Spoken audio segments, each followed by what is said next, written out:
नमस्कार मित्रों, political science learning with Jitendra YouTube channel पर आपका हार्दिक स्वागत है।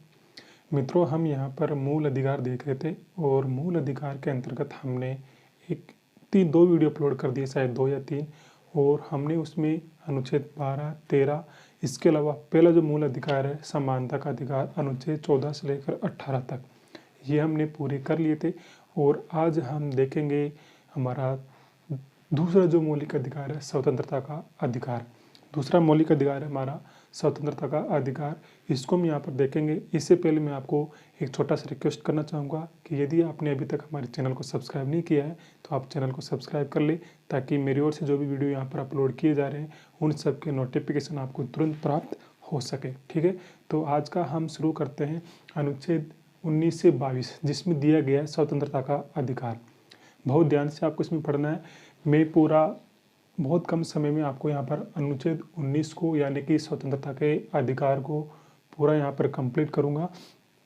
अनुच्छेद 19 में स्वतंत्रता का अधिकार दिया गया है। अनुच्छेद 19 में हमको मूलतः, यानी कि जब संविधान लागू हुआ 26 जनवरी 1950 को, उस समय पर अनुच्छेद 19 के तहत हमको 7 प्रकार की स्वतंत्रताएं प्रदान की गई थी।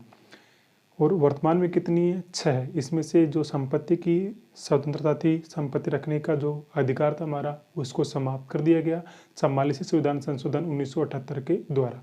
तो आज हम इसमें अनुच्छेद 19 के अंतर्गत जो 6 प्रकार की स्वतंत्रताएं हमको मिली हुई है उनको हम देखते हैं। अनुच्छेद 19(1)(a), अनुच्छेद 19(1)(a), इसमें दिया गया है वाक एवं अभिव्यक्ति की स्वतंत्रता। मतलब वाक एवं अभिव्यक्ति मतलब बोलने की स्वतंत्रता, अपने विचार रखने की स्वतंत्रता। आप किसी भी तरीके से या फिर हम किसी भी तरीके से अपने विचार रख सकते हैं, लिखकर भी रख सकते हैं, प्रिंट मीडिया के द्वारा, किसी नाटक के द्वारा, किसी फिल्म के द्वारा, किसी नुक्कड़ नाटक के द्वारा, किसी भी प्रकार से हम अपनी बोलने की जो आज़ादी है, अपने जो विचार है उनको अभिव्यक्त कर सकते हैं। यह अधिकार हमको प्रदान करता है संविधान का अनुच्छेद 19(1)(a). इसके बाद में आता है अनुच्छेद 19(1)(b). इसमें हमको सम्मेलन करने का अधिकार प्रदान किया गया है। अनुच्छेद 19(1)(b) हमको अधिकार देता है कि हम कोई भी सम्मेलन कर सकते हैं, कोई भी सभा बुला सकते हैं, लेकिन ये सभा, ये सम्मेलन निरायुध होनी चाहिए। निरायुध का मतलब बिना अस्त्र शस्त्र के होनी चाहिए। यदि हम जो सम्मेलन कर रहे हैं, हम जो सभा बुला रहे हैं, उस सभा में शस्त्र सहित व्यक्ति उपस्थित होते हैं, शस्त्र सहित हथियार लेकर कोई व्यक्ति वहाँ पर उपस्थित होता है, तो हमारी सभा करने के अधिकार पर रोक लगाई जा सकती है। इसके बाद में आता है अनुच्छेद 19(1)(c). अनुच्छेद 19(1)(c) में दिया गया है संगठन बनाने की स्वतंत्रता, यानी कि आप कोई भी संगठन बना सकते हो, कोई भी संघ आप बना सकते हो अनुच्छेद 19(1)(c) के तहत। अनुच्छेद 19(1)(c) के तहत ही हमको सहकारी समितियां गठित करने का अधिकार दिया गया 97वें संविधान संशोधन 2011 के द्वारा। यानी कि सहकारी समिति गठित करने का अधिकार कौन से मूल अधिकार में? तो स्वतंत्रता के अधिकार में। कौन से अनुच्छेद में? 19(1)(c) में। यह अधिकार हमको कब प्रदान किया गया? 97वें संविधान संशोधन 2011 के द्वारा, जो कि 2012 में लागू हुआ था। इसके बाद में इसके अंतर्गत आती है हमारी चौथी स्वतंत्रता, अनुच्छेद 19(1)(d) के तहत घूमने की स्वतंत्रता। यानी कि आप पूरे भारत के किसी भी क्षेत्र में कहीं भी निर्बाध रूप से आ जा सकते हो, घूम सकते हो, फिर सकते हो, आपके ऊपर कोई रोक नहीं होगी। अनुच्छेद 19(1)(d) के तहत आप कहीं भी घूमो, कोई दिक्कत नहीं। लेकिन जहाँ पर SC ST के या फिर आदिवासी बहुल क्षेत्र है, वहाँ पर आपके घूमने के अधिकार पर प्रतिबंध लगाया जा सकता है, क्योंकि आपके वहाँ घूमने से वहाँ व्यक्ति विशेष के जो समाज या फिर जो समाज विशेष के लोग रह रहे हैं, संस्कृति विशेष के लोग रह रहे हैं, आपके घूमने से उनकी संस्कृति प्रभावित हो सकती है, उनको नुकसान हो सकता है। इस आधार पर उन क्षेत्रों में आपके घूमने के अधिकार पर रोक लगाई जा सकती है। इसके अलावा आप पूरे भारत में कहीं पर भी घूमो फिरो, कोई रोक टोक नहीं होगी। ये अधिकार प्रदान करता है हमको अनुच्छेद 19(1)(d). अनुच्छेद 19(1) हमको अधिकार देता है निवास करने की स्वतंत्रता। पूरे भारत के किसी भी क्षेत्र में, राजस्थान का निवासी है, यूपी में रहो, यूपी का बिहार में रहो, बिहार का मध्य प्रदेश में रहो, जयपुर का जोधपुर में रहो, जोधपुर का जैसलमेर में, जैसलमेर का गंगानगर में, कहीं पर भी रहो आपको निवास करने की स्वतंत्रता होगी, निवास करने का अधिकार होगा अनुच्छेद 19(1) के तहत। भारत के किसी भी क्षेत्र में आप कहीं पर भी रह सकते हो, आपको रहने पर कोई भी नहीं रोक सकता, कोई भी आपको ये नहीं कह सकता कि आप यहाँ पर नहीं रह सकते। चल अचल संपत्ति या फिर किराए से स्थायी अस्थायी तौर पर जैसे आपको अच्छा लगे, जैसे आपके लिए उचित हो, उसी प्रकार से आप भारत के किसी भी क्षेत्र में निवास कर सकते हो। अनुच्छेद 19(1)(f) इसमें था हमारी संपत्ति रखने का अधिकार या फिर संपत्ति रखने की स्वतंत्रता, जिसको 44वें संविधान संशोधन 1978 के द्वारा समाप्त कर दिया गया। तो ये अनुच्छेद 19(1)(f) यहाँ से डिलीट हो जाता है, यानी कि यहाँ पर ये खत्म हो गया। अब आता है हमारा अनुच्छेद 1G 19(1)(g). 19(1)(g) में है व्यापार, कोई वृत्ति, व्यापार, कारोबार और व्यवसाय करने की स्वतंत्रता। इसमें आपको यह ध्यान रखना है, अनुच्छेद 1G के तहत ये चारों शब्द लिखे हुए हैं। इन चारों शब्दों का अर्थ क्या होगा? वृत्ति। वृत्ति का मतलब होगा विशेषज्ञता रखने वाला जॉब, यानी कि कोई LLB कर रखा है, डॉक्टरेट कर रखा है, मेडिकल साइंस में कर रखा है, तो ये उसका विशेषज्ञता हो गई। इस विशेषज्ञता के आधार पर वो अपना जॉब कर सकता है। कारोबार होता है लाभ हानि के लिए, और व्यापार होता है सेवाओं के आदान प्रदान के लिए। और यहाँ पर लिखा हुआ है एक उपजीविका। उपजीविका, ये चारों शब्द अनुच्छेद 19(1)(g) के अंदर लिखे हुए हैं। उपजीविका शब्द में ये तीनों चीज़ें शामिल हो जाएगी। तो वृत्ति का मतलब विशेषज्ञता वाला जॉब, व्यापार जिसमें हमको कोई लाभ हानि होती हो, कारोबार ये व्यवसाय संबंधित होता है, और ये तीनों चीज़ें इसमें शामिल होती है। तो अनुच्छेद 19 के अंतर्गत 19(1) के अंतर्गत हमको जो 6 प्रकार की स्वतंत्रताएं प्रदान की गई है, उनको हमने यहाँ पर बहुत कम समय में देखा है। मैं यहाँ पर अभी थोड़ा स्पीड से इसलिए भी करा रहा हूँ ताकि ये मोटी मोटी चीज़ें मैं यहाँ पर बोर्ड पर आपको बता सकूँ। इसके बाद में पूरे मूल अधिकार में नोट्स में जो मैंने लिखे हैं, वो सारे नोट्स के मूल अधिकार में आपको वीडियो के द्वारा उपलब्ध करवा दूँगा। इसके बाद में हम देखते हैं कि ये जो पूरी स्वतंत्रता हमको मिली हुई है, ये जो स्वतंत्रताएं हमको प्राप्त हो रखी है, इनके ऊपर किस प्रकार से किन आधारों पर युक्तियुक्त प्रतिबंध लगाए जा सकते हैं। यानी कि आपकी बोलने की जो आज़ादी है, उसके ऊपर किस आधार पर प्रतिबंध लगाए जा सकते हैं। आपकी जो संगठन बनाने की आज़ादी है, उसके ऊपर किस प्रकार से प्रतिबंध लगाए जा सकते हैं। आपका जो घूमने का अधिकार है, उसके ऊपर किस प्रकार से प्रतिबंध लगाया जा सकता है। तो ये सब चीज़ें यहाँ पर हम देखते हैं। अनुच्छेद 19(1)(a), इसमें क्या है? वाक एवं अभिव्यक्ति की स्वतंत्रता, जिसके ऊपर अनुच्छेद 19(2) के तहत प्रतिबंध लगाया गया है। और अनुच्छेद 19(1)(a) पर किन आधारों पर प्रतिबंध लगाया जाएगा, इनका उल्लेख किया गया अनुच्छेद 19(2) में। यानी कि आपके बोलने से यदि भारत की प्रभुता अखंडता को कोई नुकसान होता हो, तो आपके बोलने की आज़ादी पर प्रतिबंध लगाया जा सकता है। प्रभुता अखंडता शब्द हमारे संविधान में मूल रूप से शामिल नहीं था। इसको शामिल किया गया था फर्स्ट संविधान संशोधन 1951 के द्वारा। ध्यान में रखना है, प्रभुता और अखंडता शब्द हमारे संविधान में शामिल नहीं था। फर्स्ट संविधान संशोधन 1951 के द्वारा ये शब्द यहाँ पर शामिल किया गया। उसके बाद में यदि आपके भाषणबाजी करने से राज्य की सुरक्षा को खतरा होता हो, तो भी आपके भाषण करने, बोलने, अभिव्यक्ति की आज़ादी पर रोक लगाई जा सकती है। इसके अलावा भारत देश के विदेशों के साथ में जो मैत्रीपूर्ण संबंध है, उनके ऊपर कोई नकारात्मक प्रभाव पड़ता है, उनको कोई नुकसान होता है, तो भी आपकी अभिव्यक्ति की स्वतंत्रता पर रोक लगाई जा सकती है। लोक व्यवस्था यानी कि लॉ एंड ऑर्डर, यानी कि आपके बोलने से कहीं पर हिंसा होने की संभावना हो, आपके बोलने से लोक व्यवस्था बिगड़ती हो, तो इस आधार पर भी आपकी बोलने की आज़ादी पर रोक लगाई जा सकती है। ये लोक व्यवस्था शब्द भी हमारे संविधान में मूल रूप से शामिल नहीं था और लोक व्यवस्था वाला शब्द 16वें संविधान संशोधन 1963 इसके द्वारा हमारे संविधान में शामिल किया गया। न्यायिक अवमानना होती है आपके बोलने से, तो भी आपके बोलने की आज़ादी पर प्रतिबंध लगाया जा सकता है। यानी कि आप सुप्रीम कोर्ट के द्वारा दिए गए किसी फैसले के खिलाफ गलत तरीके से बयानबाजी करते हो, उसको मानने से इनकार करते हो, लोगों को प्रोत्साहित करते हो, तो न्यायिक अवमानना मानते हुए आपके ऊपर बोलने की जो आज़ादी है उसके ऊपर प्रतिबंध लगाया जा सकता है। इसके बाद में होता है मानहानि, यानी कि आप कुछ भी बोले जा रहे हो, धड़ाधड़ कुछ भी सम्मेलन कर रहे हो, भाषणबाजी कर रहे हो, कहीं पर भी कुछ भी बोले जा रहे हो किसी भी व्यक्ति के लिए, किसी भी धर्म के लिए, और इससे आप किसी व्यक्ति का मानहानि हो रही है, किसी व्यक्ति की प्रतिष्ठा को नुकसान हो रहा है, तो इस आधार पर भी आपकी बोलने की जो आज़ादी है उसके ऊपर प्रतिबंध लगाया जा सकता है।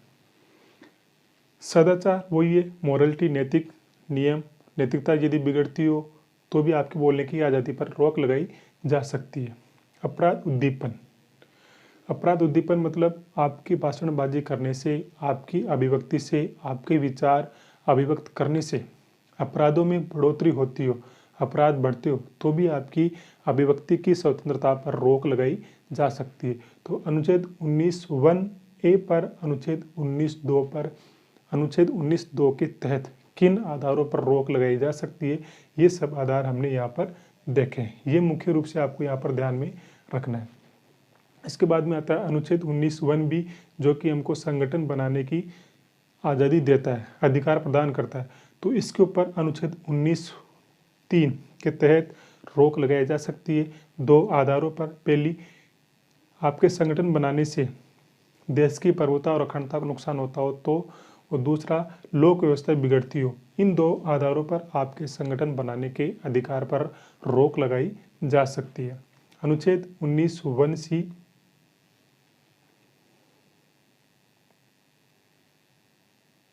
हाँ ये सम्मेलन हो गया, यहाँ पे ये सम्मेलन है। सम्मेलन के ऊपर रोक लगाई जाएगी प्रभुता और लोक व्यवस्था के आधार पर। और अनुच्छेद 1(c) जो संगठन बनाने वाला है उसके ऊपर भी अनुच्छेद 1(4) के 19(4) के तहत प्रभुता और लोक व्यवस्था बिगड़ने के आधार पर ही रोक लगाई जाएगी। अनुच्छेद 19(1)(d) और 1(e) के आधार पर रोक लगाई जाएगी साधारण जनता के हित में और SC/ST के क्षेत्रों में। यानी कि साधारण जनता के हित में कैसे? अनुच्छेद 1(d) हमको घूमने की आज़ादी देता है और अनुच्छेद 19(1)(e) हमको निवास करने की आज़ादी प्रदान करता है। अनुच्छेद 19(1)(d) हमको घूमने की आज़ादी प्रदान करता है और इस पर रोक लगाई जा रही है आम जनता के हित में, लोक हित में।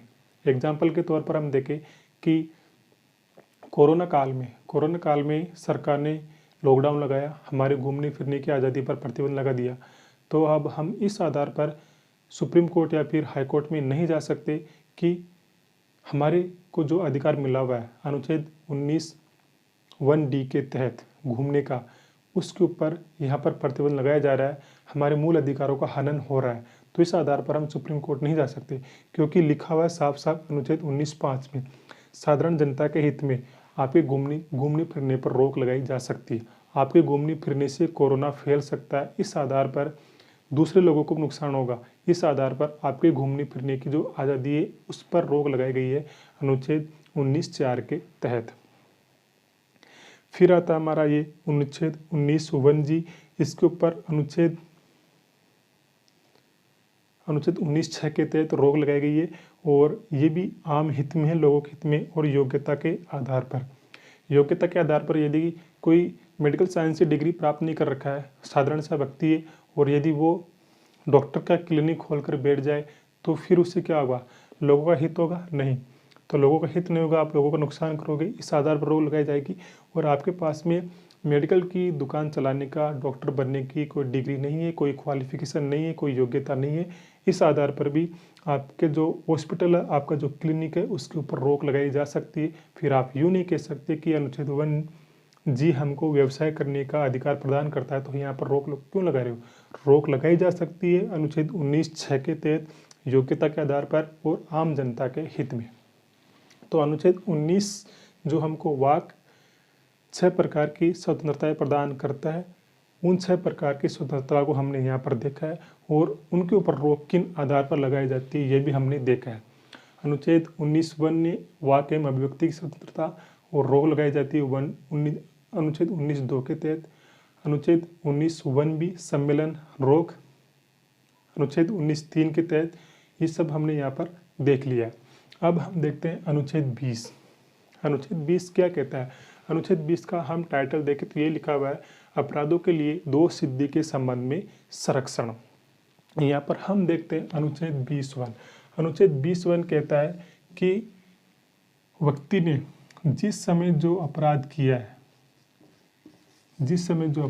है उस समय पर जो कानून लागू था, जो विधि प्रवृत्ति, जो कानून लागू हो रखा था, उसको उसी कानून के अनुसार सजा दी जाएगी।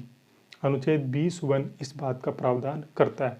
कोई भी कानून बाद में बनाकर उस व्यक्ति को पहले किए हुए अपराध के संबंध में दंड नहीं दिया जा सकता। जिस समय पर उसने अपराध किया उस समय पर जो कानून लागू था उसी के अनुसार उसको सजा होगी। ये लिखा हुआ है अनुच्छेद 20(1) में। 2 प्रकार के कानून होते हैं, एक तो फौजदारी होता है और एक होता है सिविल। फौजदारी कानून भूतलक्षी लागू नहीं किए जा सकते, बाद की तिथि से लागू नहीं किए जा सकते और बाद की तिथि से इनको लागू करके किसी व्यक्ति को नुकसान नहीं दिया जा सकता। फायदा इससे हो सकता है लेकिन नुकसान नहीं हो सकता। सिविल कानून जो होते हैं पारिवारिक होते हैं, जमीन जायदाद पैसों से जुड़े हुए होते हैं। ये कानून बैक डेट से या फिर पीछे की तारीख से लागू किए जा सकते हैं। तो 20(1) क्या कहता है, जिस समय पर हमने जो अपराध किया है उस समय पर जो कानून लागू था उसी के अनुसार हमको सजा दी जाएगी। 20(2) क्या कहता है, एक व्यक्ति को एक से अधिक बार दंडित नहीं किया जाएगा, ना ही उसके ऊपर एक से अधिक बार एक ही घटना के लिए, एक ही अपराध के लिए एक से अधिक बार कोई केस चलाया जाएगा। ध्यान में रखना, यहाँ पर एक से अधिक बार केस भी नहीं चलाया जाएगा और एक से अधिक बार उसको दंडित भी नहीं किया जाएगा। अनुच्छेद 20(3) अनुच्छेद 20(3) कहता है, किसी भी व्यक्ति को स्वयं के खिलाफ कोई भी गवाही देने के लिए बाध्य नहीं किया जा सकता। जैसे पुलिस वाले पकड़ लेते हैं और किसी व्यक्ति को थाने में ले जाते हैं, उसको मारपीट करते हैं और उससे कुछ गवाही ले लेते हैं, तो यहाँ पर स्वयं के खिलाफ गवाही देने के लिए उसको बाध्य नहीं किया जा सकता। ऐसा पुलिस नहीं कर सकती यदि आपको कानून की जानकारी है। तो यदि आपको संविधान की जानकारी है तो कोई भी पुलिस आपके साथ में ऐसा मारपीट नहीं कर सकती, क्योंकि उनको कोई राइट नहीं है कि वो आपको पकड़ के मारपीट करे, ज़बरदस्ती कुछ उगलवाए बिना न्यायालय की परमिशन के। ठीक है, तो अनुच्छेद 20 ध्यान में रखना है और इसमें 2 वाद हमको ध्यान में रखना है, एक ये वाला और एक ये वाला। सेल्वी बनाम कर्नाटक राज्यवाद 2010, इसमें सुप्रीम कोर्ट ने ब्रेन मैपिंग, नार्को टेस्ट और लाई डिटेक्टर इनके परीक्षण पर प्रतिबंध लगा दिया। ये है क्या, ये brain mapping, lie detector, narco test ये अपराधियों के ऊपर किए जाते हैं। अपराधियों पर किए जाने से वो व्यक्ति अपने मानसिक संतुलन से बाहर हो जाता है, उसको कुछ भी पता नहीं होता है और वो व्यक्ति अपने आप सच उगलने लगता है। तो सुप्रीम कोर्ट ने माना कि ये टेस्ट करना, इस प्रकार से किसी अपराधी से कुछ सच उगलवाना अनुच्छेद 20(3) का उल्लंघन माना जाएगा। तो आप किसी भी अपराधी के साथ में इस प्रकार के टेस्ट नहीं कर सकते, इस प्रकार के टेस्ट करके उससे कोई भी बयान नहीं करवा सकते। अनुच्छेद 20(3) के तहत सुप्रीम कोर्ट ने सेल्वी बनाम कर्नाटक राज्यवाद 2010 में इनके ऊपर प्रतिबंध लगा दिया। अभी भी बहुत ही कम समय में या फिर बहुत ही कम केसेज में जब कोर्ट आप परमिशन देता है, कोई बड़ा आतंकवादी हो, उसी के संदर्भ में ये सब टेस्ट किए जा सकते हैं। बाकी आम व्यक्ति, आम अपराधी के संबंध में ये सब टेस्ट नहीं किए जा सकते हैं। इसके अलावा बेगम हुस्न आरा बनाम बिहार राज्यवाद 1978, इसमें सुप्रीम कोर्ट ने शीघ्रता से सुनवाई प्रत्येक व्यक्ति का अधिकार है ये माना। बेगम हुस्न आरा बनाम बिहार राज्यवाद 1978 में सुप्रीम कोर्ट ने कहा कि शीघ्रता से सुनवाई करवाना प्रत्येक व्यक्ति का अधिकार है। किसी व्यक्ति ने आज अपराध किया है, 10 साल तक उसकी कोई सुनवाई नहीं हो रही है और वो जेल में पड़ा हुआ है, तो ऐसा नहीं होना चाहिए। शीघ्र उसकी सुनवाई होनी चाहिए। यदि वो दोषी है तो उसको दंडित किया जाए और यदि वो निर्दोष है तो उसको छोड़ा जाए। तो यहाँ पर बेगम हुस्न आरा बनाम बिहार राज्यवाद 1978 में सुप्रीम कोर्ट ने कहा कि शीघ्रता सुनवाई भी प्रत्येक व्यक्ति का अधिकार है। तो अनुच्छेद 20 यहाँ पर कंप्लीट होता है। आप देखते हैं अनुच्छेद 21। अनुच्छेद 21 प्राण एवं दैहिक स्वतंत्रता का अधिकार प्रदान करता है। प्राण एवं दैहिक स्वतंत्रता का अधिकार प्रदान करता है अनुच्छेद 21। अनुच्छेद 21 में क्या लिखा हुआ है? अनुच्छेद 21 में लिखा हुआ है किसी भी व्यक्ति को विधि द्वारा स्थापित उचित प्रक्रिया के बिना उसके जीवन से उसको वंचित नहीं किया जाएगा। विधि की स्थापित प्रक्रिया के बिना, उचित प्रक्रिया के बिना किसी भी व्यक्ति को उसके जीवन से वंचित नहीं किया जा सकता, ऐसा अनुच्छेद 21 कहता है। ठीक है। विधि की उचित प्रक्रिया मतलब कानून की प्रक्रिया के बिना किसी व्यक्ति को आप दंडित नहीं कर सकते, उसके जीवन से उसको वंचित नहीं कर सकते। यदि किसी को फांसी देना है तो क्या उसने किसी कानून का उल्लंघन किया है? और फांसी तक की जो सजा है, फांसी तक जो पहुंचना है, वो भी एक प्रक्रिया के तहत हमको पहुंचना पड़ेगा। एक कानून की जो प्रोसेस होगी उसके द्वारा हमको वहाँ तक पहुंचना पड़ेगा। उसके बाद में हम उसको फांसी देकर उसके जीवन से हम उसको वंचित कर सकते हैं, अन्यथा नहीं। अनुच्छेद 21 इस बात का स्पष्ट प्रावधान करता है। अब अनुच्छेद 21 में लिखा हुआ तो सिर्फ इतना सही है, लेकिन इसके संबंध में बहुत सारे वाद है, जिसमें मैंने 5-6 वाद यहाँ पर लिखे हैं जो कि अनुच्छेद 21 से जुड़े हुए हैं। जैसे हम देखें, पहला मेनका गांधी बनाम भारत संघवाद 1978। इसमें सुप्रीम कोर्ट ने माना कि विदेश जाना व्यक्ति का अधिकार है, उसका गरिमापूर्ण जीवन जीने के अंतर्गत ये शामिल है, विदेश जाना भी। तो विदेश जाना हमारा अनुच्छेद 21 के अंतर्गत शामिल माना जाता है। सुप्रीम कोर्ट ने ऐसा कहा है मेनका गांधी केस में। दूसरा, परमानंद कटारा बनाम भारत संघवाद 1987 में सुप्रीम कोर्ट ने कहा कि शीघ्रता से उपचार भी अनुच्छेद 21 का भाग माना जाएगा। यानी कि किसी व्यक्ति का एक्सीडेंट हो गया, एक्सीडेंट होने के बाद उसको शीघ्रता से शीघ्र उसको उपचार मिले। कोई व्यक्ति बीमार है तो यदि उसके पास में पैसा नहीं है, उसके घर वालों के पास में पैसा नहीं है, तो भी हॉस्पिटल वाले हमको इलाज करने से मना नहीं कर सकते। पहले उसका इलाज होगा, उसके बाद में पैसे की जो भी व्यवस्था होनी होगी वो होगी।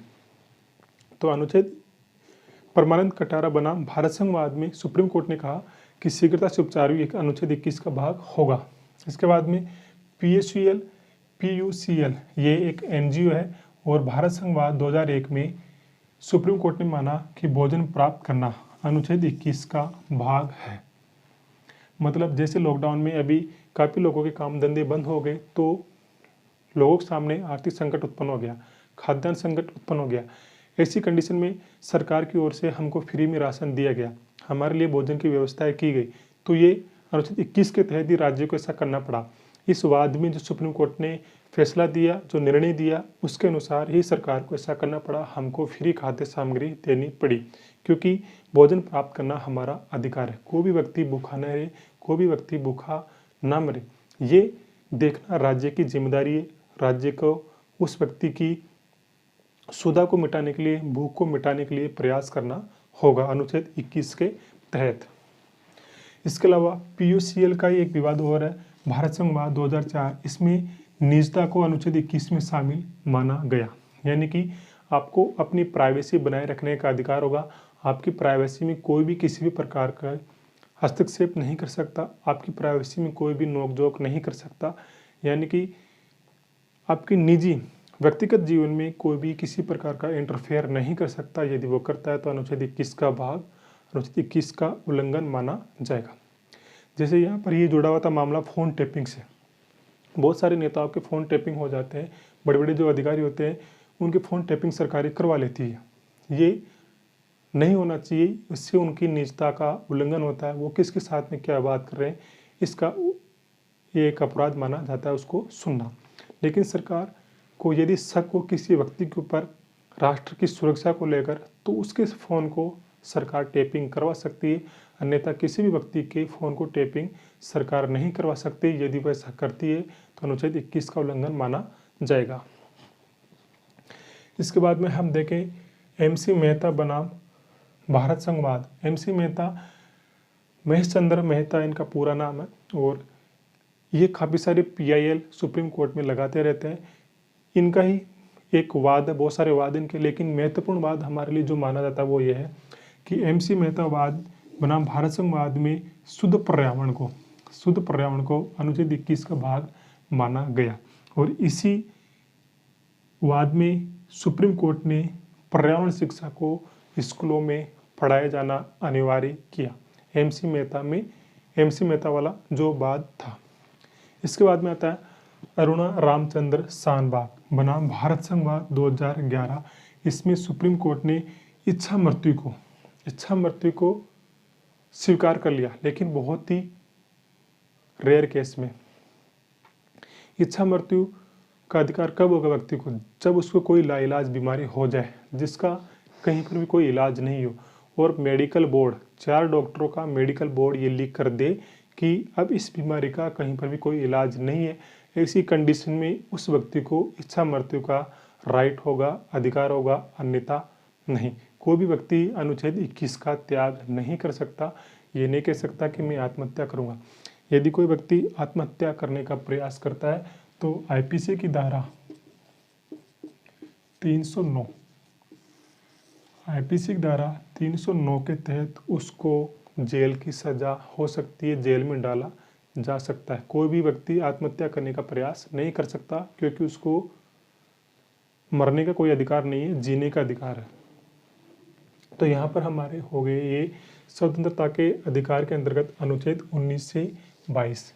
आप पूरा देख सकते हैं। अनुच्छेद 19 से हमने जो देखा है शुरू से लेकर आप पूरा देख सकते हैं। अनुच्छेद 19 पर जो रोक लगाई गई है उनके आधारों को हमने देखा। अनुच्छेद 20 को हमने देखा और अनुच्छेद 21 को हमने देखा। अब हम थोड़ा सा देख लेते हैं अनुच्छेद 22 को।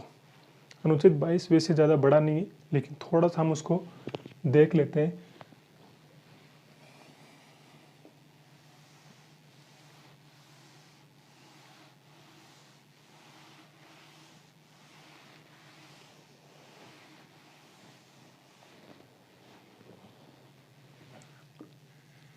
आर्टिकल 22 इसमें लिखा हुआ है कुछ दशाओं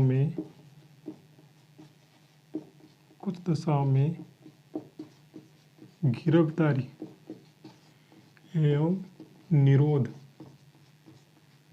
निरोध से संरक्षण। ये अनुच्छेद 19 का टाइटल है। अनुच्छेद 22 में ये सब लिखा हुआ है, ऐसा लिखा हुआ है कुछ दशाओं में गिरफ्तारी और निरोध से संरक्षण, अनुच्छेद 22। अब इसमें हम देखते हैं अनुच्छेद 22(1) को। इसमें लिखा हुआ है जिस किसी व्यक्ति को पुलिस गिरफ्तार करती है उसकी गिरफ्तारी के कारण उसे बताने होंगे। और इसी में लिखा हुआ है कि उस जो व्यक्ति गिरफ्तार किया गया है उसको अपनी पसंद के वकील से परामर्श करने का अधिकार होगा, अनुच्छेद 22(1). अनुच्छेद 22(2) की हम बात करें तो इसमें लिखा हुआ है जिस व्यक्ति को हमने गिरफ्तार किया है उसको 24 घंटे के भीतर मजिस्ट्रेट के समक्ष पेश करना होगा। 24 घंटे के भीतर उसे मजिस्ट्रेट के समक्ष पेश करना होगा, यात्रा समय को छोड़कर। यानी कि यात्रा का समय इन 24 घंटों में शामिल नहीं होगा। 22(3) में लिखा हुआ है कि ये जो 22(1) और 22(2) के जो अधिकार है, दुश्मन देश के नागरिकों और निवारक निरोध के अंतर्गत गिरफ्तार किए गए व्यक्ति को ये अधिकार प्राप्त नहीं होंगे, 22(1) और 22(2) वाले। इसके बाद में 22(4) क्या कहता है? 22(4) निवारक निरोध कानून के अंतर्गत हमने जिस व्यक्ति को गिरफ्तार किया है उसको हम अधिकतम 3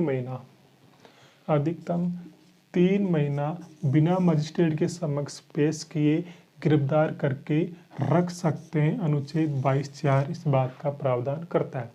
और यदि उसको 3 माह से अधिक गिरफ्तार करके रखना है तो हमको एक समिति बनानी होगी। किसके अध्यक्षता में? हाईकोर्ट का, इस स्याही खत्म हो गई, हाईकोर्ट के न्यायाधीश की अध्यक्षता में, या फिर हाईकोर्ट के पूर्व न्यायाधीश की अध्यक्षता में, या फिर जो हाईकोर्ट का न्यायाधीश बनने की योग्यता रखता हो उसकी अध्यक्षता में हम एक समिति का गठन करेंगे। और वो समिति यदि कहती है कि इस व्यक्ति को 3 माह के लिए और बंदी बना के रखा जा सकता है तो उसको रख सकते हैं, अन्यथा नहीं। तो 22(4) क्या कहता है? निवारक निरोध के अंतर्गत हमने जिस व्यक्ति को गिरफ्तार किया है उस व्यक्ति को हम 3 माह तक बिना मजिस्ट्रेट के समक्ष पेश किए बंदी बना करके रख सकते हैं। इससे अधिक यदि रखना है तो हमको एक समिति बनानी होगी। किसकी अध्यक्षता में? हाईकोर्ट के न्यायाधीश हो, या फिर हाईकोर्ट का न्यायाधीश रह चुका हो, या फिर हाईकोर्ट का न्यायाधीश बनने की योग्यता रखता हो। वो समिति कहेंगी तो ही हम उसको 3 माह से अधिक बंदी बनाकर रख सकते हैं, अन्यथा उसको छोड़ना होगा। इसके बाद में आता है अनुच्छेद 22(5). अनुच्छेद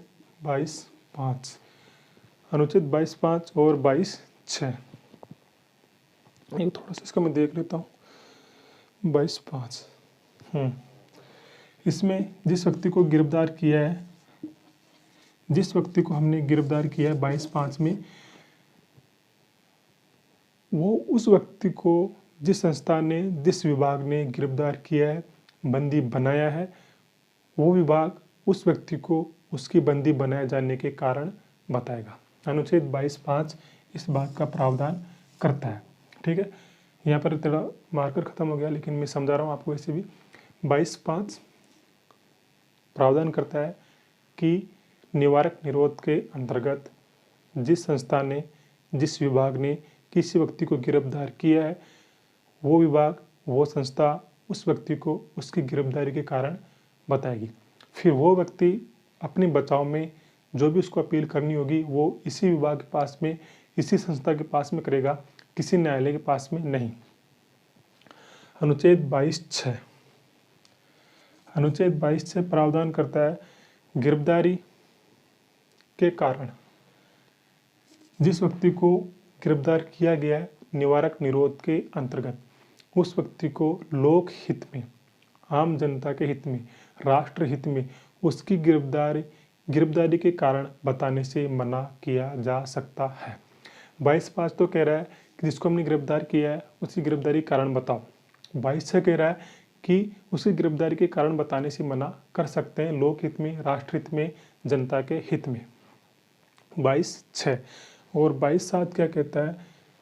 22(7) प्रावधान करता है कि किसी व्यक्ति को 3 माह से अधिक भी बंदी बना करके रखा जा सकता है। किसी समिति की कोई आवश्यकता नहीं है, बशर्ते संसद इस संबंध में कानून का निर्माण कर दे। तो यहाँ पर आपको ध्यान में रखना है। 22 वाला फिर से मैं आपको बता रहा हूँ, यहाँ पर सुनना ढंग से। अनुच्छेद 22 कुछ दशाओं में गिरफ्तारी एवं निरोध से संरक्षण प्रदान करता है। अनुच्छेद 22(1) प्रावधान करता है कि जिस व्यक्ति को हमने गिरफ्तार किया है उसकी गिरफ्तारी के कारण बताओ। गिरफ्तारी के कारण बताने के बाद में उसको अपने वकील से, अपने विधि व्यवसाय से परामर्श करने का अधिकार होगा। कोई भी उसको रोक नहीं सकता, कोई पुलिस वाला उसको रोक नहीं सकता। 22(1). 22(2) कहता है कि जिस व्यक्ति को पुलिस ने गिरफ्तार किया है उस व्यक्ति को 24 घंटे के भीतर मजिस्ट्रेट के समक्ष पेश करना होगा। यदि शनिवार के दिन गिरफ्तार किया है, संडे की छुट्टी है, तो मजिस्ट्रेट के घर पे उसको पेश करना होगा, लेकिन मजिस्ट्रेट के सामने, मजिस्ट्रेट के समक्ष उसको पेश करना ही होगा 24 घंटे के भीतर, यात्रा समय को छोड़कर। 22(3) कहता है 22(1) और 22(2) में जो अधिकार है वो अधिकार दुश्मन देश के नागरिकों और निवारक निरोध के अंतर्गत गिरफ्तार किए गए व्यक्तियों को प्राप्त नहीं होंगे। निवारक निरोध क्या होता है? निवारक निरोध का मतलब होता है कोई अपराध करने से पूर्व किसी व्यक्ति को रोक लेना, इसको कहते हैं हम निवारक निरोध। 22(4) प्रावधान करता है कि आप निवारक निरोध के अंतर्गत किसी व्यक्ति को अधिकतम 3 माह तक बंदी बनाए रख सकते हो बिना किसी मजिस्ट्रेट के समक्ष पेश किए। इससे अधिक यदि रखना है, इससे अधिक समय तक रखना है तो आपको एक समिति बनानी होगी। किसकी अध्यक्षता में? हाईकोर्ट का न्यायाधीश हो या फिर हाईकोर्ट का न्यायाधीश रह चुका हो या फिर हाईकोर्ट का न्यायाधीश बनने की योग्यता रखता हो। ये जो समिति कहेगी उसके अनुसार ही उसके साथ में अगली कार्रवाई होगी। यदि कहती है कि बंदी बना सकते हैं तो बंदी बना के रखेंगे, यदि कहती है कि छोड़ दो तो छोड़ना पड़ेगा।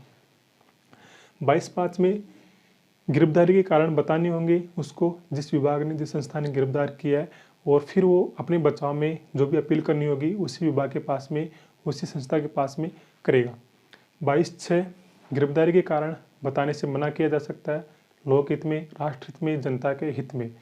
22/7 बिना किसी समिति के भी आप निवारक निरोध के अंतर्गत किसी व्यक्ति को 3 माह से अधिक तक बंदी बना करके रख सकते हो, बशर्ते इस संबंध में संसद कानून बना दे। तो इस प्रकार से हमने यहाँ पर देखा है पूरे मूल अधिकार अनुच्छेद 19 से लेकर 22 तक, ये हमारा दूसरा अधिकार था, स्वतंत्रता का अधिकार। अनुच्छेद 19, 20, 21 और 22, 4 अनुच्छेद आज हमने यहाँ पर देखे। अगली वीडियो में हम 23, 24, 25, 26 को करने का प्रयास करेंगे, 27, 28 तक। तो यहाँ पर आपको समझ में आया होगा। और पूरे इसके बाद में मैं पूरा नोट्स का वीडियो, जो मैंने नोट्स तैयार किए हैं उन सब का पूरा एक वीडियो मैं यहाँ पर अपलोड कर दूंगा, जिसके द्वारा आप आराम से पूरे मूल अधिकारों को समझ सकते हो, याद कर सकते हो, देख सकते हो। और इसका PDF भी मैं आपको टेलीग्राम चैनल पर उपलब्ध करवा दूंगा, जिससे कि आप आराम से प्रिंट निकाल कर भी उनको देख सकते हो। लेकिन एक बार इनको यहाँ पर ऐसा समझाना आवश्यक होता है, तभी वो सब चीज़ें नोट्स वाली आपको समझ में यहाँ पर आएगी। ठीक है, तो आज की वीडियो को मैं समाप्त करता हूँ यहीं पर भी, और अगली वीडियो में फिर से नए मूल अधिकारों के साथ में, नई जानकारी के साथ में मिलेंगे हम। तब तक के लिए जय हिंद, जय भारत, जय संविधान।